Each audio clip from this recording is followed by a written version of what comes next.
আমি তোমাকে চ্যালেঞ্জ করে বলতে পারি প্রবাবিলিটি থেকে এই জাতীয় প্রবলেমগুলো, সম্ভাবনার এত ভ্যারিয়েন্টের প্রবলেম, এত সুন্দর সুন্দর চিন্তাভাবনা প্রবলেম তুমি কখনোই আগে করো নাই।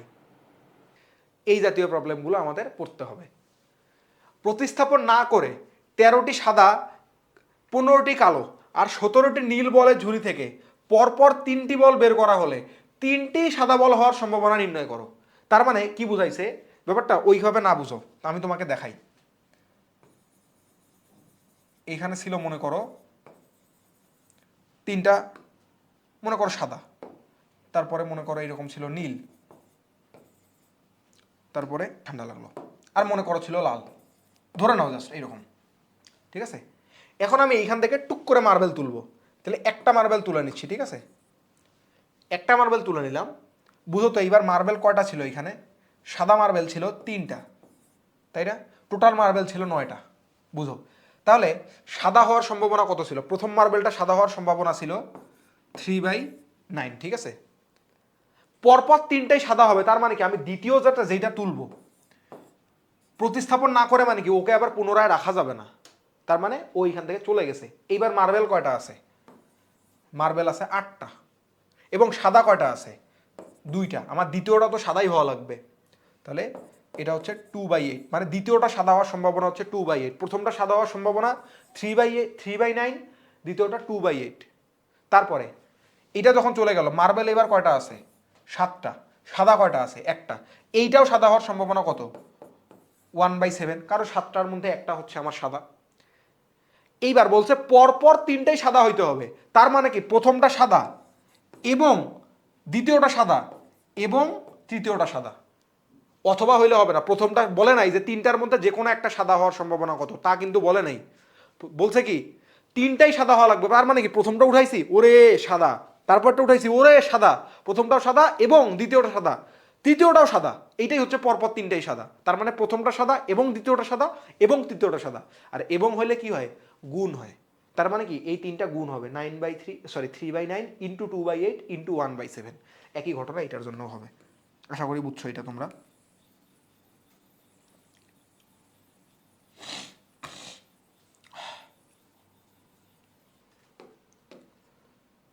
বুঝলে এবার সলভ করা আসলে কোনো ব্যাপার না।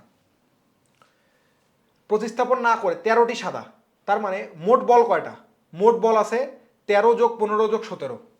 মোট বল 17 আর 13 কত হয়? 17 আর 13 হয় 30, তাই না? 30 আর 15 হচ্ছে 45, তার মানে মোট বল 45টি।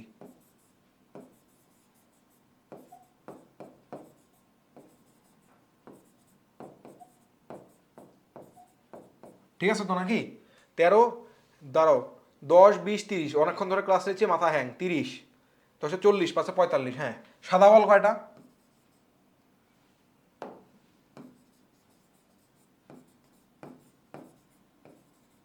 সাদা বল হচ্ছে 13টা, 13টি। তাহলে প্রথম বলটা সাদা হওয়ার সম্ভাবনা কত? আমি বলছি প্রবাবিলিটি 1 অফ হোয়াইট, সেটা কত হবে বলো? 13/45 না? ঠিক আছে।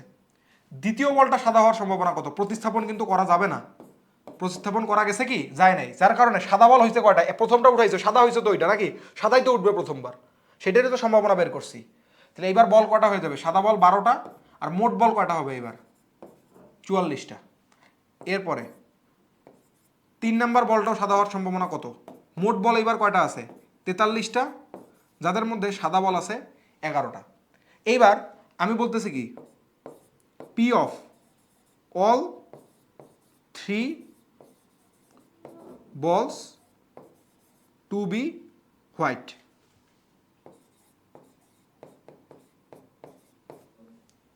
মানে 3টাই সাদা হবে, তার মানে কি এদের সম্ভাবনাগুলো গুণ হয়ে যাবে। সেটা কত হবে?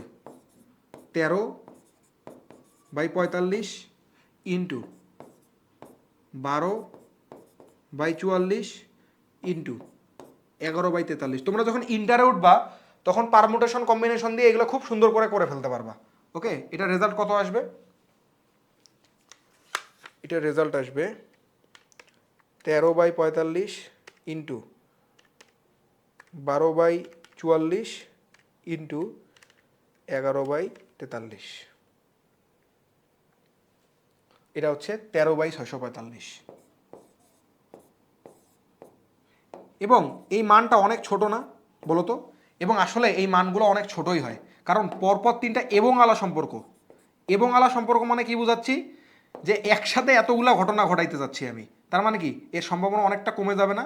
মানে ওই যে এরকম হয় না যে পরপর তিনটা বল স্টাম্পে লাগাইতে বলে, লাগে কি? খুব একটা লাগে না, কারণ কি সম্ভাবনা কম থাকে। প্রথমটা লাগলো দ্বিতীয়টা লাগতে নাও পারে, দ্বিতীয়টা লাগলো প্রথমটা হয়তো লাগে নাই, তৃতীয়টা লাগলো প্রথম দুইটাই হয়তো লাগে নাই, অথবা প্রথম দুইটা লাগলো তৃতীয়টা হয়তো লাগে নাই। এরকমভাবেই চলে আর কি বিষয়টা। ওকে, তাহলে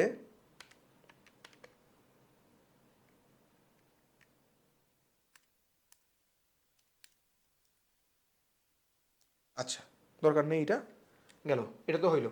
এরপর বলছে তিনটার মধ্যে যে কোনো একটা বল সাদা হওয়ার সম্ভাবনা কত? আমি কিন্তু প্রতিস্থাপন করি নাই, তাহলে যে কোনো একটা সাদা হওয়ার সম্ভাবনা কত? কিভাবে বের করবো বলো দেখি?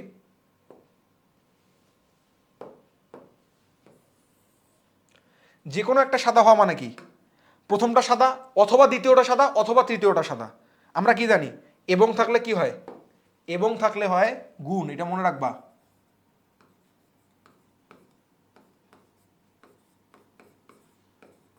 এবং থাকলে গুণ হয়, আর অথবা থাকলে যোগ হয়। তাহলে আমরা কি করব? পি অফ এনি ওয়ান বল, অথবা বলতে পারি এনি ওয়ান অফ দ্য বলস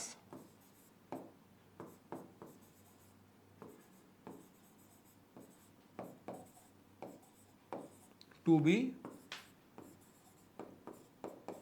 হোয়াইট। তার মানে হয় প্রথমটা জিরো, সরি, হয় প্রথমটা সাদা, নয়তো দ্বিতীয়টা সাদা, ও নয়তো তৃতীয়টা সাদা। তার মানে কোনো একবার তো সাদা উঠবে, তার মানে কি সম্ভাবনাগুলো যোগ হয়ে আসবে। ওকে, তাহলে এটা ইকুয়াল টু কি হবে? ইকুয়াল টু হবে এই যে 13/45 ডিভাইডেড বাই 12/44 প্লাস 11/43। এবার এদেরকে আমরা যোগ করে দিব। 13/45 প্লাস 12/44 প্লাস 11/43,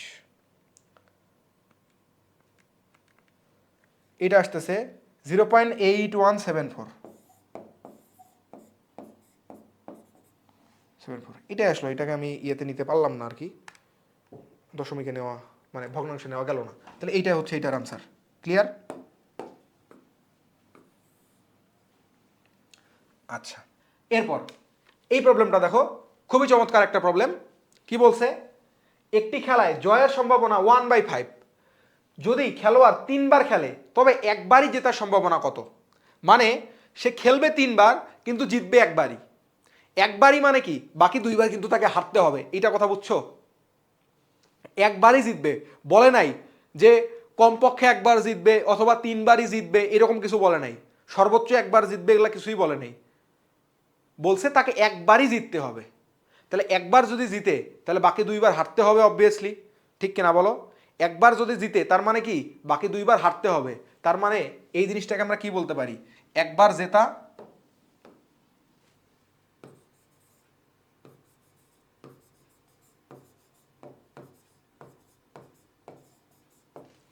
এবং 2বার হারা। এবার 2বার হারা মানে কি? একবার হারা এবং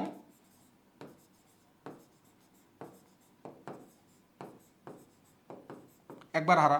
মানে সে কি 3বার খেলছে, মনে করো এটা গেম 1, এটা গেম 2, এটা গেম 3। সে প্রথমবার জিতে গেলে বাকি 2বার হারতেই হবে তাকে। এবং আলা সম্পর্ক কিন্তু, এবং এবং ঠিক আছে?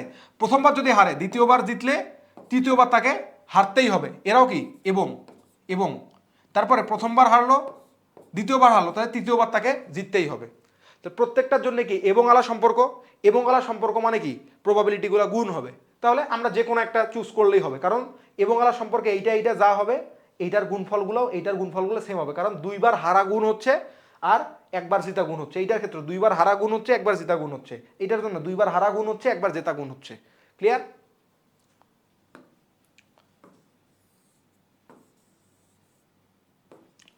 আচ্ছা, তাহলে এখন খেয়াল করে দেখো, তাহলে একবার জেতার সম্ভাবনা কত? জয়ের সম্ভাবনা হচ্ছে 1/5, ঠিক কিনা বলো? আর হারার সম্ভাবনা কত? হারার সম্ভাবনা হচ্ছে 1 - 1/5, এবং সে কি দুইবার হারবে, তাহলে ইনটু হচ্ছে 1 - 1/5। এই কম্বিনেশনটা আমি তো এইটার জন্য নিলাম, তুমি এইটার জন্য নিয়ে দেখো 1 - 1/5 ইন্টু 1/5 ইন্টু 1 - 1/5, আলটিমেটলি কি এইটার মতো রেজাল্ট আসবে না? কারণ তিনটা কম্বিনেশনের রেজাল্টই একই আসবে। ওকে, তাহলে এটা কত হচ্ছে 1/5 ইন্টু 4/5 ইন্টু 4/5, তাহলে 5 × 5 = 25, 25 ইন্টু 5 হচ্ছে 125, আর উপরে হচ্ছে 4 × 4 = 16। তাহলে এইটার আনসার আসবে আমাদের 16/125। এইটা হচ্ছে তার একবারই জেতার সম্ভাবনা, কমপক্ষে একবার বা অতিরিক্ত একবার, এগুলা এগুলা কিছুই বলে নাই, বলছে একবারই জিতবে, তার মানে বাকি দুইবার হারবে, এবং দুইবার হারতেই হবে, এই জন্য এবং আলা সম্পর্ক। বুঝতে পারছি? এখন আসো আমরা চমৎকার কিছু প্রবলেম সলভ করি, ঠিক আছে? এইগুলা খুবই ইম্পর্টেন্ট। আসলে সেটের সাথে সম্ভাবনাটা কিভাবে ইন্টারকানেক্টেড, সেটাই আমরা আসলে এই জাতীয় প্রবলেমগুলো থেকে খুব ভালোভাবে বুঝতে পারবো। আসো এবার, এটা শুধু একটা প্রবলেম না, এটা কয়েকটা প্রবলেমের কম্বিনেশন। ওকে, দেখো কি বলছে, ঈশা ও মেধা যথাক্রমে গণিত বইয়ের 70% আর 60% অঙ্ক সমাধান করতে পারে। দুজনের জন্য দৈবভাবে একটি অঙ্ক বাছাই করা হলো, তারা দুজনেই সমাধান করতে পারার সম্ভাবনা কত? আচ্ছা বলো তো, দুজনেই সমাধান করতে পারার সম্ভাবনা মানে কি বোঝায়? একটু সেটের কাছে আসো। সেট আমাদের কি বলে? এইটাকে আমরা বলতেছি মেধার সেট, আর এইটাকে বলতেছি ঈশার সেট, অথবা উল্টাটা বললাম আমরা, সমস্যা নেই।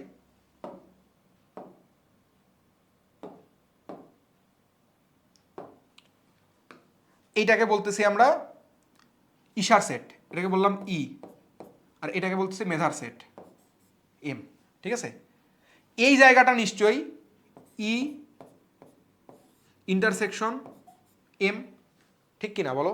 ই ইন্টারসেকশন এম তো এইটাই, এই জায়গাটাই কি নির্দেশ করছে? দুইজনই পারবে এমন একটা জায়গা, দুইজনই পারবে এমন একটা জায়গায়, এইটা না? তাই তো নাকি?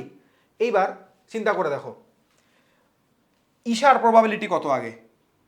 প্রবাবিলিটি অফ ঈশা, এটা আগে বের করে ফেলো। ঈশা কত পার্সেন্ট অঙ্ক পারে? 70%, তাই না? তাহলে 70% মানে কি 0.7। আর মেধা পারার সম্ভাবনা কত? 0.6। এইবার দুইজনই পারবে, দুইজনে পারা মানে কি ঈশা পারা এবং মেধা পারা, দুইজন মানে কি দুইজনই পারবে মানে কি এবং,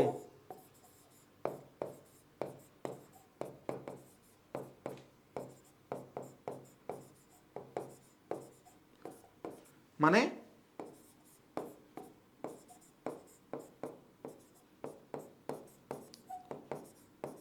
ঈশা পারবে এবং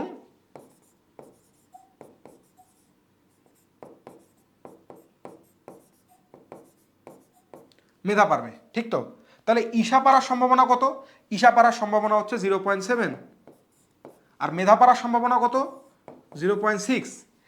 এবং আছে এইখানে, এবং আলা সম্পর্ক থাকলে কি হয় ভাই? গুণ হয়। তার মানে এইটা আসবে হচ্ছে 0.42। এটা হচ্ছে আমাদের ফাইনাল রেজাল্ট। তাহলে এখান থেকে একটা কনক্লুশন হিসেবে আমরা কি বলতে পারি? এটার আনসার হচ্ছে 0.42। আবার আমরা এটাও বলতে পারি যে probability of E intersection M, এটা হচ্ছে 0.42। এইটা আমাদের সামনে কাজে লাগবে, এটা আমাদের একটা কনক্লুশন। ঠিক আছে, আচ্ছা এটা বুঝছো তো নাকি, যে দুইজনই পারতেছে, দ্যাটস ওয়াই এটা তাদের গুণ হয়ে গেল, দুইজনকেই পারতে হবে, ঈশা পারবে এবং মেধা পারবে, এবং মানাইতে গুণ। এরপরে কি বলছে? যে কোনো একজন সমাধান করতে পারার সম্ভাবনা কত? দুইজনের মধ্যে যে কোনো একজন পারবে, অর্থাৎ যে কোনো একজন পারা মানে কি হয় মেধা পারবে নয় ঈশা পারবে, ঠিক তো নাকি? হয় মেধা পারবে নয় ঈশা পারবে, এটাই তো। আর অথবা আলা সেট মানে কি ভাই? ইউনিয়ন। অথবা মানেই কি ইউনিয়ন, এবং মানে ইন্টারসেকশন, অথবা মানে ইউনিয়ন। আরে সেটে পড়াইছি না, বা তোমাদের পড়ানো হয়েছে না, সেটা এটা বুঝো নাই। ইউনিয়ন মানে কি অথবা, আর ইন্টারসেকশন মানে এবং, অর্থাৎ দুই জায়গায় থাকতে হবে, এটাই তো ইন্টারসেকশন নাকি। ওকে, তাহলে আসো এখান থেকে আমার কি দরকার এখন, আমার এখন দরকার হচ্ছে তাহলে P of E union M. ঠিক আছে, আচ্ছা P of E union M এটা কি হয় বলো তো? এ ইউনিয়ন বি এর সূত্র কি? পি অফ এ, তোমরা বলতে নাম্বার অফ এ, আমি এখানে বলছি প্রবাবিলিটি অফ এ। এখন এ না বলে এটাকে কি বলবো, আমি ঈশা বলবো, ঠিক না? তোমরা নাম্বার অফ বলতে, আমি বলতেছি প্রবাবিলিটি অফ। সমস্যা আছে? নাই, দুটো একই জিনিস মিন করতেছে। Plus probability of M minus probability of E intersection M. ঠিক আছে, তাহলে এইখান থেকে আসো, এটা কত হবে? 0.7 মেবি, হ্যাঁ, প্লাস 0.6 মাইনাস এর আগে এইটা পেয়ে গেছো না আগের কোশ্চেনটা থেকে, কত? 0.42। এই যে হয়ে গেছে। ঠিক আছে, তাহলে 0.7 প্লাস 0.6 মাইনাস 0.42, তাহলে এইটা আসতেছে 0.88। এখন অবভিয়াসলি এটা স্বাভাবিক, দুইজনের মধ্যে যে কোনো একজন পারার সম্ভাবনা তো বেশি হবেই, ঠিক না? আচ্ছা, তো এইটাই হচ্ছে আনসার, যে যে কোনো একজন পারার সম্ভাবনা। যে কোনো একজন মানে কি, ঈশা পারবে অথবা মেধা পারবে, অথবা মানে কি ইউনিয়ন, ইউনিয়নের জন্য সূত্র হচ্ছে এইটা। এই তো হয়ে গেল। এরপরে কি বলছে, দুইজনের কেউই সমাধান না করতে পারার সম্ভাবনা কত? দুইজনের কেউই সমাধান করতে পারবে না। তাহলে কিভাবে সমাধান করতে পারবে না, এটা কি বুঝায়? বুঝো বুঝো বুঝো, এইটা মানে কেউই সমাধান করতে না পারা মানে কি, ঈশাও পারবে না মেধাও পারবে না। এর মানে ঈশা পারবে না এবং মেধা পারবে না, ঈশা পারবে না এবং মেধা পারবে না।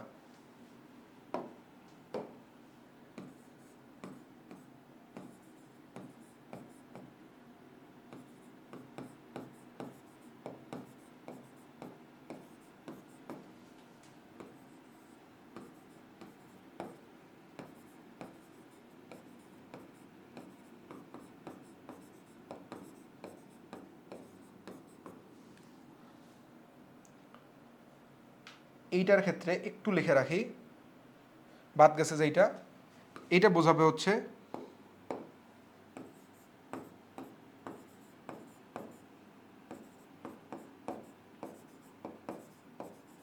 ঈশা পারবে অথবা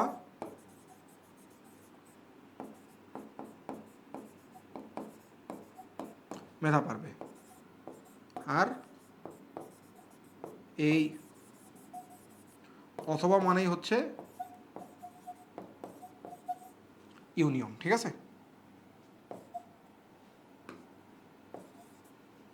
ক্লিয়ার?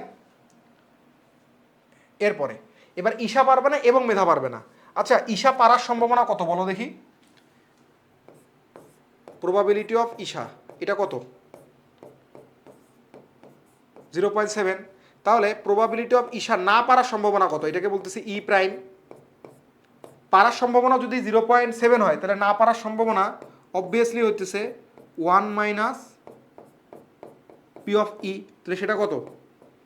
1 মাইনাস 0.7, এটা হচ্ছে 0.3।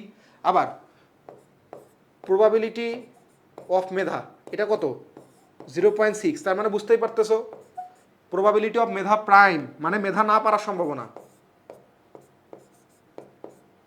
এটা কত হবে? 1 মাইনাস 0.6, দ্যাট মিনস 0.4। এবার ঈশা পারবে না এবং মেধা পারবে না, তাই না? তাহলে ঈশা পারবে না, এটা সম্ভাবনা কত? 0.3, এবং মানে কি গুণ, আর মেধা পারবে না, এটা সম্ভাবনা কত? 0.4। তাহলে এটা কত আসবে? এটা আসবে 0.12। ঠিক আছে, এটা আরেকভাবে বের করা যাইতো। কিভাবে? চিন্তা করো, অন্তত একজন পারবে। এবার লেখো বিকল্প।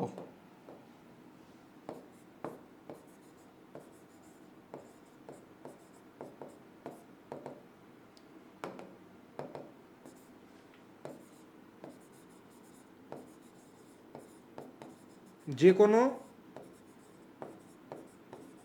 একজন পারার সম্ভাবনা।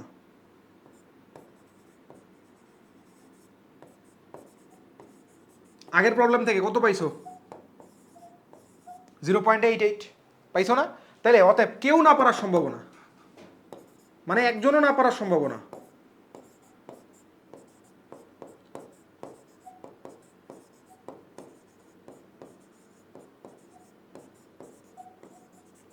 কি হবে? 1 মাইনাস যে কোনো একজন পারার সম্ভাবনা। এটা কত হবে? 0.12। তুমি যেমনি চিন্তা করো একই উত্তর পাবা। ওকে, ক্লিয়ার তো নাকি? আশা করি এইগুলোর পরে তোমাদের প্রবাবিলিটি নিয়ে কোনো ঝামেলা থাকবে না। এখানে এবং মানে কি? গুণ। এবং নির্দেশ করছে গুণ। ক্লিয়ার? তারপরে আসো, এটাতে কি বলছে? শুধু ঈশা সমাধান করতে পারার সম্ভাবনা কত? আচ্ছা, শুধু ঈশার সেট কোনটা হয় বলো দেখি আমাকে, বলো বলো বলো। সেট যখন আঁকো, দেখো ভালোভাবে মনোযোগ দিবা, হ্যাঁ, নাহলে কিন্তু মাইর দিব।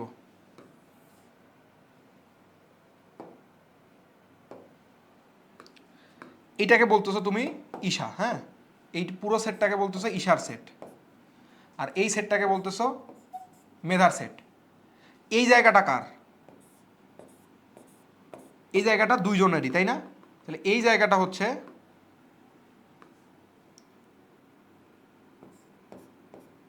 ঈশা ইন্টারসেকশন মেধা, আর এই জায়গাটাকে আমরা কি বলি? ঈশা বাদ মেধা, তাই না? আর ঈশা বাদ মেধাকে কিভাবে পাওয়া যায় বলো তো? এই জায়গাটাকে তুমি নাম্বার দিয়ে বলতে, নাম্বার অফ ঈশা বাদ মেধা মানে number of Isha minus number of Isha intersection Medha, সেটাকে আমি বলবো প্রবাবিলিটি দিয়ে। তাহলে এটাকে বলবো কি? শুধু ঈশা সমাধান করতে পারার সম্ভাবনা। শুধু ঈশা,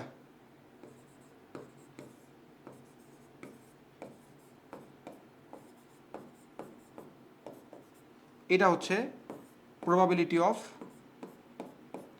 ই বাদ এম, মানে ঈশার কাছ থেকে মেধার একদম সিটে পোটা সহ বাদ যাবে। সেটা কি হবে? Probability of E minus probability of E intersection M. এটা কি তুমি নাম্বার দিয়ে বলতা? আমি বলতেছি প্রবাবিলিটি দিয়ে। তাহলে নাম্বার অফ ঈশা কত ছিল? 0.7, আর এটা কত ছিল? 0.42। তাহলে এটা কত হবে? 0.70 থেকে 42 গেলে হয় 28, তাই না? 4 আর 3 7। তাহলে এটাই হচ্ছে আনসার, যে শুধু ঈশা পারার সম্ভাবনা। ক্লিয়ার? এরপরেরটা বলছে শুধু মেধা সমাধান করতে পারার সম্ভাবনা। তাহলে শুধু মেধা, শুধু মেধা মানে কি? এম বাদ ই। তাহলে এম বাদ ই ইকুয়াল টু কি হবে? Probability of M minus probability of M intersection E, অথবা ই ইন্টারসেকশন এম, সেমই। তাহলে এটা আসতেছে 0.60 মাইনাস, হ্যাঁ ঠিক আছে, 0.42। এটা কত আসবে? 0.18 না? হ্যাঁ, ক্লিয়ার এটা আশা করি। এরপরে কি বলছে? শুধু একজন সমাধান করতে পারার সম্ভাবনা কত? শুধু একজন, মানে একজন পারলে আরেকজন পারবে না, এইটাই একটা। একজন পারলে ও পারবে না, আবার ও পারলে এ পারবে না। এর মানে এই জিনিসটা কি বোঝাচ্ছে? শুধু একজন কোনটা বোঝাচ্ছে? শুধু একজন, শুধু একজন বোঝাচ্ছে এই জায়গাটা,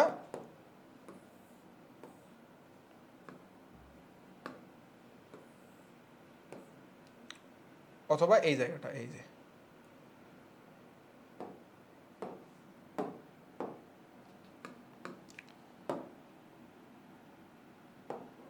মানে এই জায়গাটা শুধু একজনের, কার এটা? শুধু ঈশার। আবার এই জায়গাটা কি? শুধু মেধার, ঠিক না? তার মানে আমাদের এই দুইটা জায়গা যোগ করতে হবে। এই জায়গাটা হচ্ছে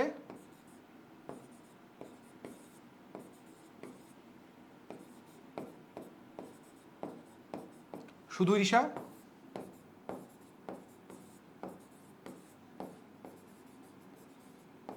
এই জায়গাটা হচ্ছে শুধু মেধা। এবার বলছে কি শুধু একজন,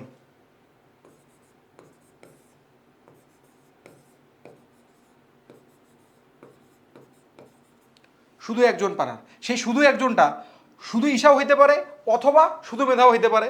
দেখছো, অথবা শুধু মেধাও হইতে পারে, শুধু মেধাও হইতে পারে অথবা শুধু ঈশাও হইতে পারে। বুঝছো?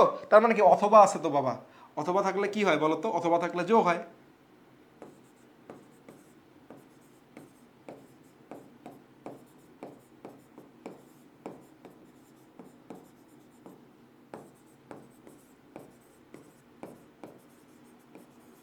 শুধু মেধা। এবার শুধু ঈশা মানে পি অফ ইবাদেম প্লাস পি অফ এমবাদি। এটা কত আসছিল? মেবি 0.28, আর এটা আসছিল 0.18, 8 8 16। তাহলে এটা 0.46 আসার কথা, 8 8 16, আর এটা এখানে 2 আর 3 আর 4। ওকে, তাহলে আশা করি এটা ক্লিয়ার। আমি তোমাকে চ্যালেঞ্জ করে বলতে পারি, প্রবাবিলিটি থেকে এই জাতীয় প্রবলেমগুলো, সম্ভাবনার এত ভ্যারিয়েন্টের প্রবলেম, এত সুন্দর সুন্দর চিন্তাভাবনা প্রবলেম তুমি কখনোই আগে করো নাই।